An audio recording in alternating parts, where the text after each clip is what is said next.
আসসালামু আলাইকুম ওয়া রাহমাতুল্লাহি ওয়া বারাকাতুহু। সম্মানিত দেশবাসী, আমি cancer specialist doctor SM. Sarwar. বিশেষ করে আপনারা জানেন যে সারা ওয়ার্ল্ডের ডাক্তারদের বক্তব্য একসময় ছিল যক্কা হলে রক্ষা নেই, এখন বক্তব্য হলো ক্যান্সার হলে রক্ষা নেই। একসময় যক্কা হলে মানুষ মারা যেত, একসময় টাইফয়েড জ্বর হলে কোনো না কোনো অঙ্গ চলে যেত, একসময় বসন্ত রোগ হলে সমস্ত শরীর পাটা টুকার মতো হয়ে যেত, এমনকি রুগীকে বাইরে নেওয়া হতো, বাড়ির বাহিরে। এমনকি আমাদের একজন নবীকেও পাহাড়ে নেওয়া হয়েছে বসন্ত রোগের কারণে। এমনকি ডায়রিয়া হইল গ্রামের পর গ্রাম, মানুষ মারা যেত। সেই রোগগুলি যখন কোনো ভিত্তি নেই, সম্পূর্ণরূপে এখন সুস্থ হয়। এমনই বর্তমানে ক্যান্সার, কিডনি, থ্যালাসেমিয়া, এইডস রোগ সারা ওয়ার্ল্ডের ডাক্তারদের বক্তব্য যে সেইগুলো হলো মরণবিধি। চিকিৎসা করতে লাগে মাসে কয়েক লক্ষ টাকা, আবার রুগী একসময় চিকিৎসা করতে করতে মৃত্যু হয়। এমনই একজন মৃত্যুকে যিনি বিজয় লাভ করেছেন, মৃত্যুঞ্জয়ী সেই ব্যক্তি আমাদের সামনে বসা, ব্লাড ক্যান্সার রোগী। আপনারা জানেন ব্লাড ক্যান্সার হওয়া মানেই তাকে প্রতি মাসে 10 ব্যাগ, 15 ব্যাগ, 20 ব্যাগ পর্যন্ত রক্ত দিতে হয়। 1 দিন 2 দিন পর রক্ত দিতে হয়, 3 দিন 4 দিন পর রক্ত দিতে হয়, এমন একটি অবস্থা হয়ে যায়। তো বিশেষ করে সেই ব্লাড ক্যান্সার রোগী মৃত্যুঞ্জয়ী সেই মানুষটার নামও রঞ্জন চক্রবর্তী, নাকি? আপনি তো রঞ্জন চক্রবর্তী। আমরা শুনবো সেই গল্প, আপনি কিভাবে সুস্থ হয়েছেন।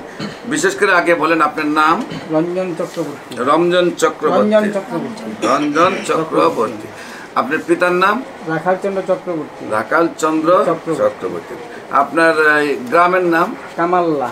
কামাল্লা। Post office? কামাল্লা। থানা? মুরাদনগর। জেলা? কুমিল্লা। কুমিল্লা। আপনার কি হয়? বাবা। আপনার নাম কি? রণবীর চক্রবর্তী। রণবীর চক্রবর্তী। আপনার পিতার নাম? রঞ্জন কুমার চক্রবর্তী। আপনার আম্মুর নাম? জয়রানী চক্রবর্তী। আপনাদের গ্রাম? কামাল্লা। কামাল্লা। পোস্ট অফিস হইল? কামাল্লাই। কামাল্লা। থানা? মুরাদনগর। মুরাদনগর। জেলা হইল কুমিল্লা। ঠিকানাটা দিলাম মানুষ যাতে আপনাদের সাথে যোগাযোগ করতে পারে। আচ্ছা, বিশেষ করে আপনি কি অসুস্থ হয়েছিলেন, কোথায় ডাক্তারের কাছে গেছেন, কিভাবে রিপোর্ট করেছেন, কি ধরা পড়ছে, কি চিকিৎসা করেছেন এবং কিভাবে সুস্থ হয়েছেন, আপনি একটু যদি আপনি নিজে একটু বিস্তারিত বলেন। একটু কম জানি স্যার। 4 মাস আগে, 5 মাস আগে, 6 মাস আগে আমার ব্লাডে ডেঙ্গু পজিটিভ ছিল। প্রথম ডেঙ্গু যে পজিটিভ হয়েছে, কোন ডাক্তারের কাছে ধরা পড়ছে? আমরা প্রথম ডেঙ্গু পজিটিভ কুমিল্লা টাওয়ারে ডেঙ্গু পজিটিভ ধরা পড়ে। তারপর ওনার প্লাটিলেট কাউন্ট কমতে থাকে, হিমোগ্লোবিন কাউন্ট কমতে থাকে। তারপর আমাদেরকে কুমিল্লা টাওয়ার থেকে বললো যে আমাদের তো প্লাটিলেট অ্যারেঞ্জ করার কোনো নেই, আপনি বরং কুমিল্লা মেডিকেলে নিয়ে যান। তারপর কুমিল্লা মেডিকেলে নিলাম। কুমিল্লা মেডিকেলে রাত্রেবেলা 9:40 সময় আমাদেরকে বললো উনি হার্ট অ্যাটাক করছে। তারপর আমরা সেখান থেকে কুমিল্লা থেকে প্রথমে আনলাম যে ঢাকায় বার্ডেনে ওনাকে রাখলো না, বললো যে রুগীর কন্ডিশন একটা ভালো না, আপনারা অন্য জায়গায় ট্রান্সফার করে নিয়ে যান। তারপর ধানমন্ডি পপুলারে নিলাম। ধানমন্ডি পপুলারে নেওয়ার পর ওনারাও দেখলাম যে মানে হেজিটেট ফিল করছে ওনাকে রাখার জন্য আর কি। ওনারা বাহানা বানাচ্ছে যে আমাদের দিকে নেই, মানে ওনার কন্ডিশন খুব খারাপ ছিল। তারপর আমাদের ডাক্তারে হেজিটেশনে ভুগছে। হ্যাঁ, ডাক্তার না, এই যে যারা ছিল, হ্যাঁ, বললো যে হাসপাতালে যে পেশেন্ট রাখা ঠিক নয়। হ্যাঁ, না, ওনারা বলছে যে পেশেন্টটাকে আইসিইউতে রাখতে হবে ইমিডিয়েট, কিন্তু আমাদের এখানে আইসিইউ খালি নেই। ওনাকে রাখার মতো কোনো স্পেস আমাদের এখানে নাই। আপনারা এখন যদি বলেন তাহলে আমরা কালকে সকালবেলা যখন আইসিইউ খালি হবে তখন ওনাকে আইসিইউতে শিফট করবো, এখন নর্মাল কেবিনে রাখবো। তারপর আমাদের একজন জেঠু আছে, চন্দন রায় জেঠু, উনি মানে খবর নিয়ে আজগরলিতে একটা আইসিইউ সিট খালি পেলো ওইখানে। তারপর আজগর ইত্তেফাকে ট্রান্সফার করলাম। তারপর ওইখানে আইসিইউতে ছিল একদিন। তারপর আইসিইউ থেকে শিফট করে এইচডিডিউতে দিল, অনেকটা রিকভারি দেখলাম। কিন্তু পরবর্তীতে আজগর ইত্তেফা একদিন রাখা হলো ডেঙ্গু নেগেটিভ, কিন্তু প্লাটিলেট কাউন্ট আর হিমোগ্লোবিন কমছে না, মানে বাড়ছে না। এগুলো আস্তে আস্তে কমতে থাকতেছে। তারপর আমরা 9 বার সিবিসি টেস্ট করালাম ঢাকা মেডিকেল থেকে, দেখলাম যে প্রত্যেকবারই কমতেছে, বাড়তেছে না। তারপর আজগরলির হ্যামাটোলজি বিভাগের হেড ডক্টর আছেন, ডক্টর নুরুল ফরহাদ স্যার, উনি বললো যে ওনার মনে হয় ব্লাডে কোনো একটা ইনফেকশন আছে, আমরা বোন মেরু করে দেখি। তারপর ঢাকা মেডিকেলে বোন মেরু করলাম। 4-5 দিন পরে রিপোর্ট আসলো, দেখলাম যে ব্লাড ক্যান্সার। তারপর আমরা মানে ওনার যে পজিশন এটা দেখে বুঝলাম না যে ব্লাড ক্যান্সার যে এরকমভাবে হতে পারে, কারণ উনি মানসিকভাবে খুব স্ট্রং ছিল আর শারীরিকভাবে খুব স্ট্রং ছিল তখন। তারপর আমরা আবার কিছুদিন পর 4-5 দিন পরে আমরা আবার বোন মেরু করি, সেই স্যাম্পলটা আমরা দিল্লিতে পাঠালাম। দিল্লি একটা হসপিটাল, সেখানে পাঠালাম এক পরিচিত ব্যক্তির মাধ্যমে। আর ওই হসপিটালে মানে এক ডক্টর আছে আমার পরিচিত ডক্টর, ওইখানে পাঠানোর পর ওইখানে রিপোর্টটা আসলো 18 দিন পরে। 18 দিন পরে আসার পরে সেম রিপোর্ট দেখলাম ব্লাড ক্যান্সার। কিন্তু ওইখানের মাধ্যমে রিপোর্টের মাধ্যমে বুঝতে পারলাম যে এটা মানে একদম প্রথম অবস্থায়, এটাকে ব্লাড ক্যান্সার মানে ব্লাড ইনফেকশনই বলা হয়, প্রথম অবস্থায় ছিল। তখন আমরা আবার আজগলিতে ভর্তি হলাম। উনি নর্মাল একটা প্রবলেমের জন্য শ্বাসকষ্ট হতো, আজগলিতে ভর্তি হলাম। ভর্তি হওয়ার পর ওনার কন্ডিশন খুব খারাপের দিকে যাচ্ছিলো। তারপর হার্টে একটা প্রবলেম ধরা পড়লো। আবার এই ক্যান্সারের সমস্যাটার জন্য ওনারা সিদ্ধান্ত নিল যে ওনাকে কিমোথেরাপি দেওয়া হবে।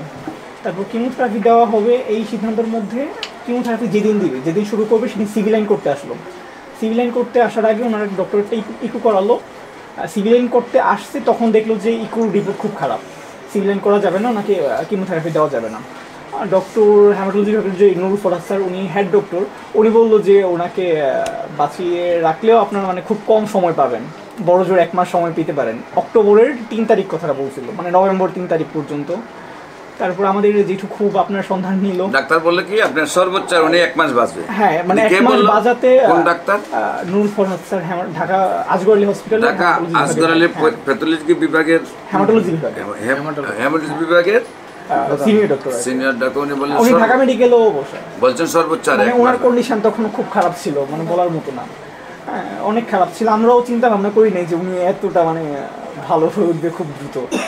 তারপর আমাদের এক জেঠু, চন্দন রায় জেঠু, উনি আপনার সন্ধান পাওয়ার পর আমাদের কাজগড়লি থেকে শিফট মানে বের করে একদম ডিরেক্ট শুক্রবার দিন, তখন এটা মানে ফার্স্ট দিন শনিবারে, মানে শুক্রবারে আপনি আসছিলেন।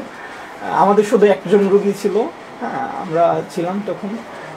সুজিত দাদার মাধ্যমে আপনার হলাম। তারপর আস্তে আস্তে গত ওই মাস থেকেই যখন ওষুধ আস্তে আস্তে খাচ্ছিল, ওনার প্রথম খুব অসুবিধা হচ্ছিল ওষুধগুলো খেতে, মানে জিভটা একদম জ্বালাপোড়া করছিল। তারপর মানে আমরা অনেক পানি দিয়েও খাওয়াইছিলাম ওনাকে ওষুধগুলো আস্তে আস্তে। তো পরবর্তীতে দেখলাম যে আস্তে আস্তে রিকভারির দিকে, প্রত্যেক মাসেই দেখলাম সিবিসি রিপোর্ট, তারপর সব কিছু রিকভারির দিকে। তো গত মাসে আবার সবগুলোর রিপোর্ট দেখে, মানে গত মাসে 3 মাস খাওয়ানোর পর ওষুধ, ওই ডক্টরকে হেমাটোলজি বিভাগের নুরুল ফরহাদ স্যারকে আবার দেখালাম।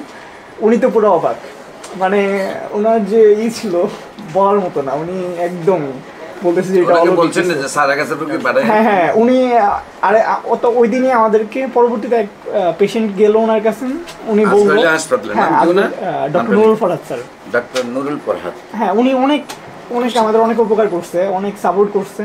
হ্যাঁ, কিন্তু এই সময় একটু ভয়ে লেগে গেছিল যখন উনি হাল ছেড়ে দিয়েছিল। অবশ্য এই আর কি। তারপর ভালোর দিকেই এখনো, তারপরে ওনার কথাই আমার কাছে আসা। তারপরে প্রতি মাসে এখন মানে পরের মাসে যখন 1 মাস চিকিৎসা করছেন, 1 মাস চিকিৎসা করার পরে হিমোগ্লোবিনটা কত আসছে? বাট হিমোগ্লোবিন তখন বাবার হিমোগ্লোবিন সর্বনিম্ন 6 নাম ছিল, 6, কিন্তু আমার 1 মাস চিকিৎসা করার কত আসছিল প্রথম মাসের রিপোর্টে? আস্তে আস্তে বাড়ছিল, এখন 13, 8-9 উঠছিল। তারপর হোমিওপ্যাথির পাশাপাশি আমরা আরসিসি ব্লাড ওনাকে দিতে হয়েছে। এরপরে হলো যে যেটা হলো এখন সম্পূর্ণ লেভেলে আছে না, এখন একদম 13 ভালো আছে, লেভেলের থেকে মোটামুটি ভালো। আল্লাহর রহমতে বর্তমানে রিপোর্টে হয়তো হিমোগ্লোবিন যা আছে, আমার ওইটা নাও থাকতে পারে, অন্যরা না থাকতে, 13 মানে 10 থাকলেও ভালো, 11 থাকলেও ভালো, 12 থাকলেও ভালো, 13 থাকলেও ভালো। তো যাই হোক, আমার কিন্তু হিমোগ্লোবিন 16-র উপরে আছে। যাই হোক, আপনি বেশি অংশ টক খাবেন, টক খাইলে জাল মিষ্টি অ্যাভয়েড করবেন। বিশেষ করে তো নিয়মিত আমরা 4 মাস চিকিৎসা, এখন আপনাকে ফুললি আল্লাহর রহমতের রিপোর্টে সুস্থ আসছে। এখন আপনার কাছে কি আগের দিনগুলোর কথা মনে হয়? অবশ্যই। টাকা পয়সা কেমন খরচ করছেন এর ভিতরে? আজগর লিখে স্যার একদিনে আইসিইউ বিল আমাদের 1,27,000 টাকা আসছিল। একদিনে 1,27,000 টাকা বিল দিয়েছেন। তো মোটামুটি যদি 1 বছর থাকতেন তাহলে 1-1.5 কোটি টাকা যাইতো নাকি? তো যাই হোক, এখন তো আপনার এই চিকিৎসায় মোটামুটি আপনার স্যাটিসফাই নাকি? আমরা দেশবাসীর কাছে দোয়া চাবো যে উনি যেহেতু 4 মাসে ব্লাড ক্যান্সার থেকে আল্লাহ মুক্তি দিয়েছেন, আপনারা সবাই দোয়া করবেন উনি যেন স্থায়ীভাবে সুস্থ হয়ে যান। আল্লাহ এই মরণ বিধির থেকে মানুষের একদিকে হলো কোটি কোটি টাকা খরচ হয়ে যায়। আজকে যদি উনি এমন হতো যে ওনাকে 1 বছর ওনার সন্তান চিকিৎসা করতে হতো, তাহলে দেখা যেত যে ঘর বাড়ি সব বিক্রয় করে উনি নিঃস্ব হয়ে যেত। তো যত মেধাই থাক কিছু না কিছু একটা ফাউন্ডেশন লাগে, ফাউন্ডার লাগে অবশ্যই। নিজে এস্টাবলিশড হওয়ার জন্য। তার যদি ফাউন্ডেশনটাই নষ্ট হয়ে যেত, বাবা নষ্ট হয়ে যেত, ফাউন্ডারই নষ্ট হয়ে যেত, এবং সম্পদ নষ্ট হলে মানে ফাউন্ডেশন নষ্ট হয়ে যেত নাকি, এতে হয়তো সারা জীবন তাকে কষ্ট করতে হতো। আজকে আল্লাহর রসের সম্মতি এই সম্পদটা না যাওয়াতে উনিও সুস্থ হয়ে গেছেন এবং পরিবারটা সুন্দরভাবে সুখী আছে।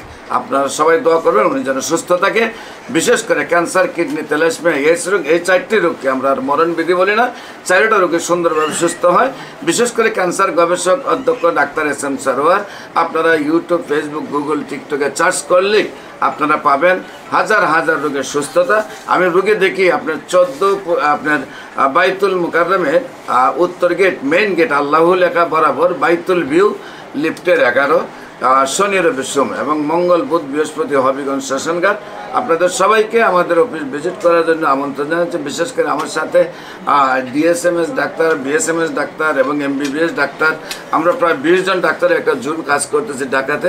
আর যে সকল ডাক্তাররা সেই সব রোগ সম্পর্কে ভালো ধারণা নিতে চান তাদেরকে আমাদের সাথে কাজ করার জন্য আহ্বান জানিয়ে শেষ করছি। সবাইকে ধন্যবাদ। আসসালামু আলাইকুম ওয়া রাহমাতুল্লাহি ওয়া বারাকাতুহু।